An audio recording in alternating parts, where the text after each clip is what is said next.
د طالبانو وروستی اخطار پاکستان ته د افغان نیوز قدرمن لیدونکو ستړي مشئ وخت مو پخیر. پاکستان ته د طالبانو خبرداری که هوکړې ته ونه رسیږو د تورخم او خرلاسې لارې به د تل لپاره وتړو.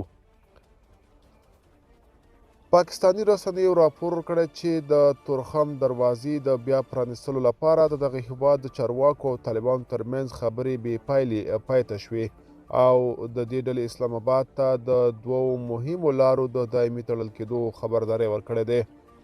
د پاکستان ډان ورځپاڼې د راپور پر بنسټ د طالبانو او پاکستاني چارواکو ترمنځ سه شنبې د مرغومې په 28مه د تورخم دروازې د بیرته پرانیستلو لپاره د یوې حل لارې د موندلو په موخه ناسته ترسره شوه. د دغه راپور له مخې طالبانو او پاکستاني چارواکو ته خبرداری ورکړی چې که دوه اړخیزې هوکړې ته ونه رسیږي له پاکستان سره به د تورخم او خرلاسې لارې د تل لپاره وتړي. سرچینې ډان ورځپاڼې ته ویلي که پاکستاني چارواکي له طالبانو سره هوکړې ته ونه رسیږي دغه ډله به له اسلام آباد سره خبرې اترې ودروي. طالبانو پاکستاني امنیتي چارواکو ته ویلي چې نوي بندیزونه ورته د منلو وړ نه دي ځکه دې ډلې ته د ویزې د تګلارې په هکله کوم مخکینی رسمي خبرتیا نه ده ورکول شوې.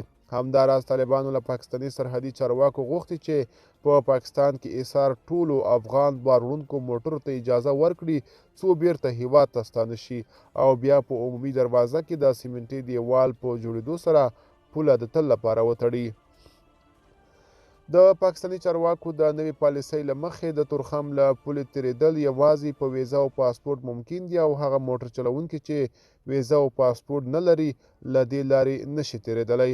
د پاکستان د دغه اقدام په غبرګون کې طالبانو پاکستاني لاریو ته اجازه هم نه ده ورکړې چې افغانستان ته داخل شي.